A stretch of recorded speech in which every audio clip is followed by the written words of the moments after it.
Hello there, it's Pauline Crawford-Omps, and I am Miss Magical Conversations. And I'm in conversation with William Buist, who is in England, as I am in California. And I've known William for some time. And he is a business mentor, and he works with established businesses, has clients who work in collaboration with a lot of people. So he's a very people person, but he's also a man. And as you know, my quest today is, what is the world occurring for men? You know, what are the pressures, what are the issues, what are the obstacles, and have things changed over the decades? Over Hello. to you, William. Well, thanks, Pauline. And I think, we, as you say, we've known each other for a long time, but it's a bit more than that. I think, decades is a good point. We've known a few of them for our sins. And, I do think that the way that men and women have interacted has evolved throughout my life. And I guess probably it was evolving, long before we were around, and will continue to evolve long after we've gone. But I do wonder whether we've been through one of the biggest changes in the relationship that men and women have. In this period, we've gone from a time when there was kind of mutual respect and there was a kind of etiquette, unwritten rules, rather than, a lot of the things that have come about in the last 30, 40 years has been about standardizing the rules on gender discrimination, on sexism, on sexual harassment and what those things mean. And the trouble with standardizing them and putting them in a set of rules is that they've become unsubtle. And I think there was a time when, there was an etiquette, and there was a lot of unwritten rules, and maybe people overstepped the mark far too often. But nevertheless, there was a subtlety to that, and different behaviours could be taken in context. And we often hear this with the sort of the news reports of people who have been charged with stuff that, that all happened in a different time. And I think that's really what that's alluding to, that the perception of what was acceptable and what wasn't had some subtlety in it and was context dependent. But once you say it's illegal to do something, then the context falls away and it just becomes a yes or a no. Yes, I suppose it's the law of unintended consequences, isn't it? That when we create a law about something, then somebody else gets marginalized. What do you think the major influences are then over the decades? Is it because we're such a digital connected world, or is it just the nature of change? I think it's a bit of both. I mean, if I go back to sort of late 70s, when I was going off to university, and I was very fortunate. I went to St Andrews University in Fife in Scotland, and it was one of the few universities that even in those days was roughly 50-50 men and women. And so there was a feeling that it was different because of that, and different in the sense that it exposed the men who went to St Andrews to an environment in which they weren't in power, in inverted commas. That they were just in amongst a group of people, some of whom happened to be women and some of whom happened to be men. And when I came back from university, having graduated and went into the workplace, it really felt quite alien, because there was a kind of sense of the women were doing junior jobs and the men did the senior jobs, and the men had career paths and the women didn't. And it just felt odd. But it was the world that I came from, so I'm not sure that answers your question entirely, but it's what your question prompted in terms of... Yes, but I think you're right. I think, similarly, when I was at university, slightly before you, but, and when I went first to work, there were lots of boys and girls working together. We were all in our early 20s. And it was the era of... the men were in suits and the girls were in hot pants. It was really kind of very strange, But you look at the kids now, or the millennials, and they're very enlightened and obviously very interconnected. But do you think it would be wisdom for different generations of men to talk to each other? And obviously women as well, but as we're focused on men. Yeah, I think there's a lot to learn from people whose experience is different always. And I've no doubt that young men's experience of the whole interrelationship with their peers, be they men or women, and the relationships and that we had as young men and women is quite different. And I think sharing some of that between the generations can only help to give context to what both of us are seeing. You know, to come back to the thing about, does technology have a part to play in this? I think it does, and not necessarily a good one. Yeah. I think there's one of the challenges with social media, and I think we forget this at our peril, is that no two people see the same thing. There isn't the same context, but it feels like there should be. So if I'm looking at my Facebook wall and seeing stuff, you know, that's flowing past it in the news, or on LinkedIn and seeing what others are posting, or on Twitter and seeing what flows past my eyes, nobody else in the world is seeing that. Yeah. And we forget that. You know, we think that we're on Facebook, so we're seeing what our friends on Facebook see, and we're not. There is some overlap, but it's not the same thing. And the danger of that is that you can fall into a belief that everybody is suffering some form of sexual harassment, or, you know, and the Me Too campaign, very different experience. My daughter's sight of it from her Facebook profile and mine, completely different. And we sat and compared them one day and went, actually, this explains an awful lot about why some people are getting really angry. Yes. And others are saying, oh, come on, what the hell's the problem? And you kind of think these are irreconcilable differences, but they're driven by the algorithms and the way that people see different stuff. And I think that's something that we just, you know, most people don't recognize because they can't, because there's no way to see the other thing. So in a way, we're being controlled by these algorithms. And also I wouldn't say controlled, but I would say that we're being influenced by them. Yeah. And it is interesting because if you look at the facts, and that's coming from my statistic background, but if you look at the evidence in the world, you know, there still are, you know, not that many women in the top of business. There still are less women in top of politics. There are still large populations of the world that female are marginalized and controlled. And yet, you know, we know there are lots of really good things happening in the world, but they're in pockets. And how do we get men in business, and women as well, but as we're focused on men, how do we get men to step forward again? Because my sense is that they're stepping back and not advocating women. I think that's entirely true. I think they are stepping back, and I've run across some examples of that. And I think there's an underlying cause to some of this that you've touched on. You know, there aren't enough women in the top senior jobs in corporate land. There aren't enough women politicians in the top jobs. It's getting better, but it's taking a long time, and it really shouldn't have taken a long time. But part of the problem is that there are silent gender biases within the system, I think, and I hope I recognise them, and I kind of feel like I'm on a bit of a mission to try to get other men who don't seem to recognise it. And one of those things is that the top jobs almost always require experience. It's really unusual to hire somebody that doesn't have relevant experience. But the problem with experience is it's something that's gained over years. And so if you're looking at who's got experience, who's got 15 years of senior management experience, because that's the requirement to get on the board, you go back 15 years, and 15 years ago, there was more discrimination stopping women getting junior management jobs. So of course there aren't as many women with the relevant experience.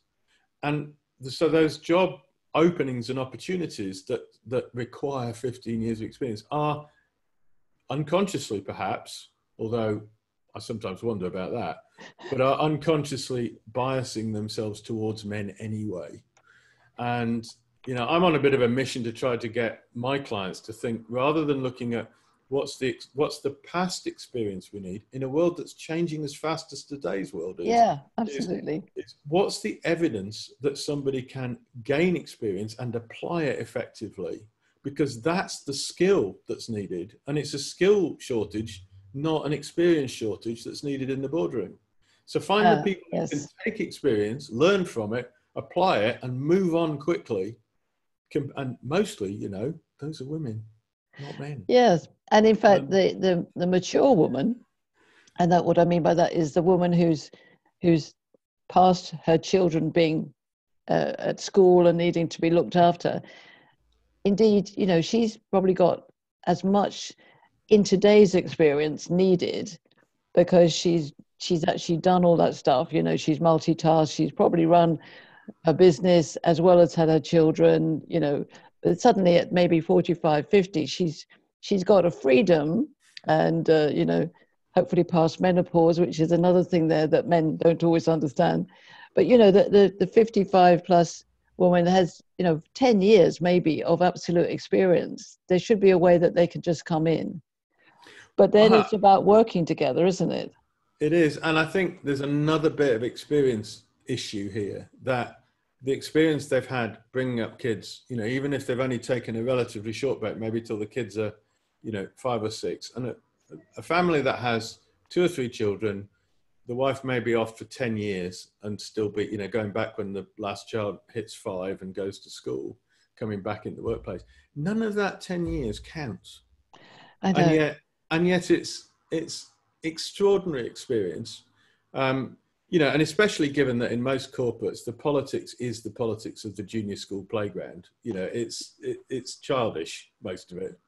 And, you know, I say that as guilty as charged. You know, I used to play in that game as well. And when I look back and think, it really was all a bit puerile.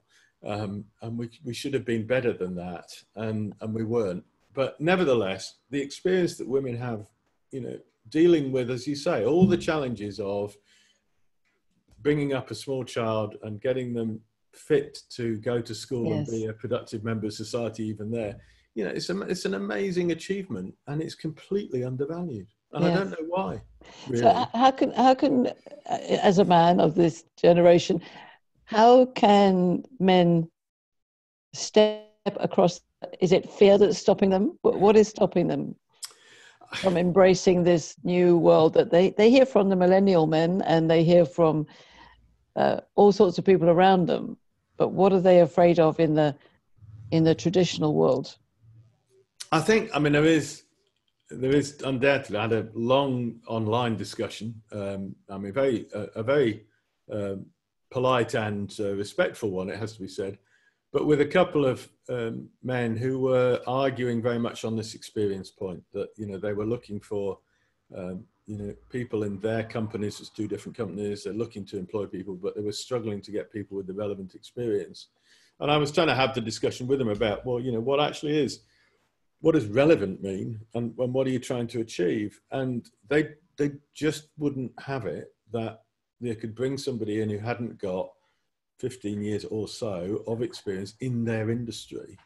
And I think that's a mindset thing. And, you know, I know that if they took somebody in from a different industry, somebody in who had that skill of being able to learn quickly, assimilate experience, learn from it, apply changes and so on, and they came in and did a great job, some of that mindset would change. So a big part of it, I think, is exposing men of my generation, and probably the one that followed it, with the environments in which that experience piece isn't as important, and the skills piece is more important, and the future looking piece is more important.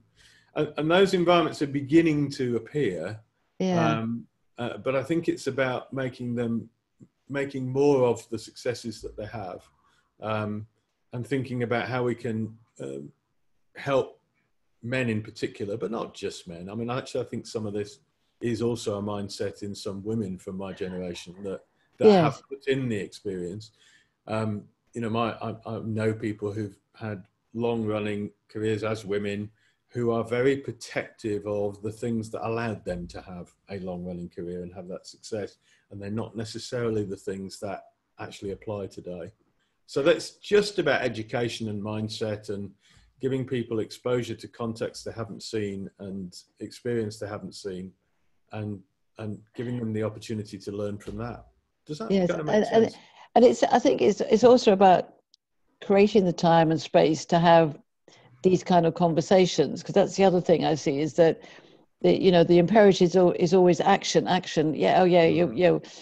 But I was talking to somebody about the situation where a sexual harassment case could undermine totally even a major company, not just financially because there might be a big payout, but it will undermine the trust and the culture that everybody lives in, and that unless you have those conversations, you make it a conversational culture.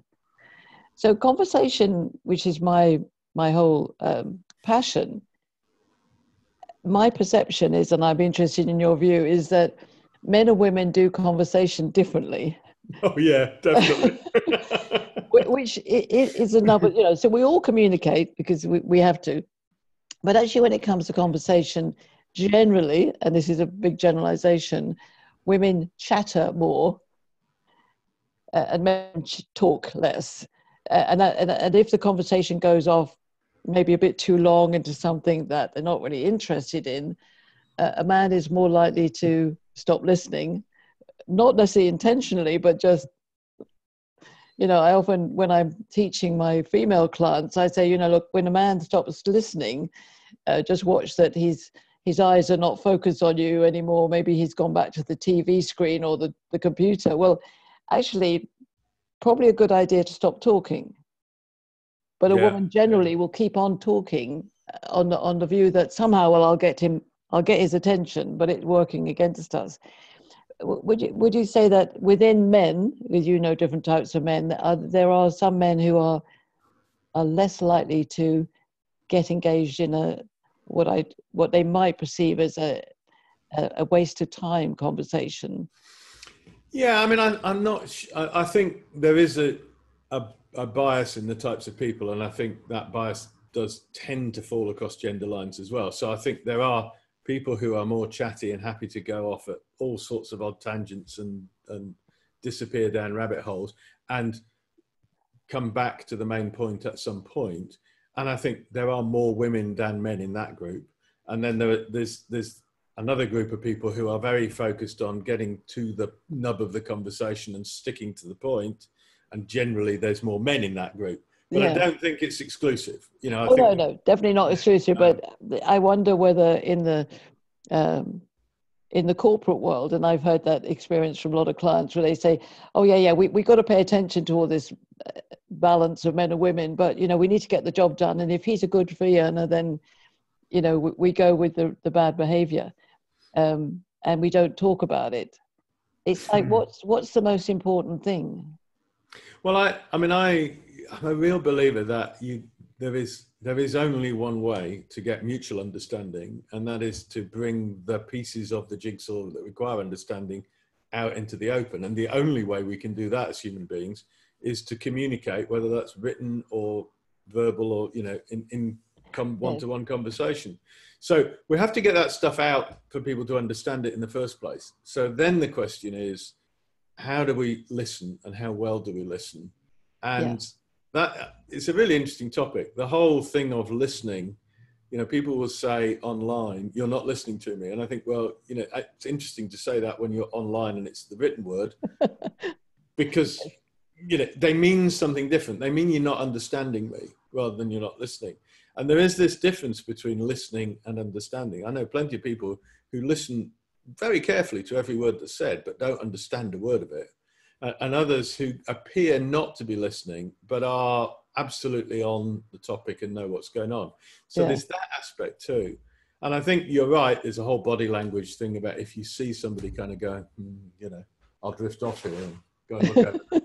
that maybe you need to think about changing something to bring them back into the conversation. And it's really important. Back when I worked in the corporate world, one of the things I used to do, it used to drive some of my peer managers up the wall, was if there was an issue, I would go out and walk around the park with the people involved. I'd get them out of the office. Yeah. And the reason I got them out of the office was because, I mean, you move from, if you're sitting, you know, in an office across a desk or even, you know, just two chairs, you're literally confrontational. You are face to face. And that's quite aggressive, and it's quite, you know, it's puts people into a defensive place. But as soon as you walk, you're shoulder to shoulder. Yes. And you're walking into a future together, you know, and can see that same view of where you're heading. And there's something about the motion that is taking you to a new place, and, you know, a whole host of psychology at work there. Well, it is. You're out in the fresh air, you're walking, you're breathing differently, you're in a rhythm together. And I totally agree with you. I think there are practices that we can put in. And it's like, you know, and I know from experience, you know, if a conversation is not working, there's no point in keep on doing it. And I've been asked on webinars and things like that, well, what if somebody gets angry? Because one of the rules of a magical conversation is no anger in your body. So if somebody gets angry, what do you do? I said, well, you manage the situation, and if it continues, then the magical conversation is over from that second. It's like, you know, it's interesting how we get, we like rules, but rules can control us, and people don't think for themselves. Which brings us right back to the top of the conversation, doesn't it? That, you know, that imposition of rules over the years to solve the problems that existed has meant, I think, that people have stopped thinking for themselves about it. You know, they think, and maybe you said earlier, you know, that men maybe have stepped back a bit from this whole issue about women in the boardroom, and maybe that's part of it. That they just think, well, we've solved this problem. You know, we've got equal pay, we've got no gender discrimination, we've got the rules. What else do we need to do?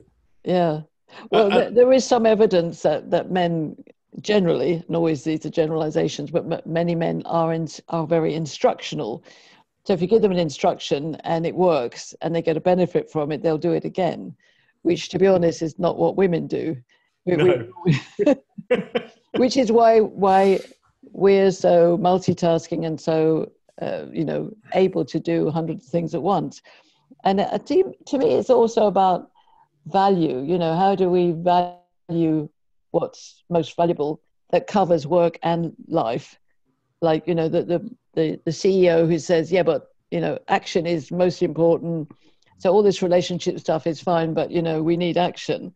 Well, actually, you need both, because if you don't have relationships, you won't have customers, and you won't have, you know, employees who work together.